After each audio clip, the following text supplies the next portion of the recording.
अस्सलामु अलैकुम वरहमतुल्लाहि वबरकातुहू अऊज़ु बिल्लाहि मिनश्शैतानिर रजीम बिस्मिल्लाहिर्रहमानिर्रहीम।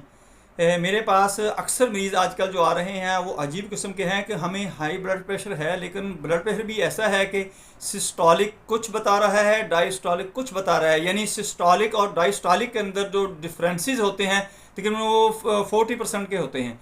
यानी जिस बंदे का 140 आता है उसका डायस्टोलिक जो है वो 100 आना चाहिए। 120 आता है उसका 80 आना चाहिए। 90 30 से 40 पॉइंट का फ़र्क होना चाहिए। 160 60 160 आता है तो 120 या 180 आना चाहिए, इतना फ़र्क होना चाहिए। अक्सर मरीज़ का देखा जाता है कि ऊपर वाला किसी का 160 है यानी 160 है, और नीचे वाला उसका 110 है या 90 है या 80 है, या किसी का ऊपर वाला 120 है नीचे वाला 100 है, किसी का ऊपर वाला 130 है नीचे वाला 105 है। ऐसे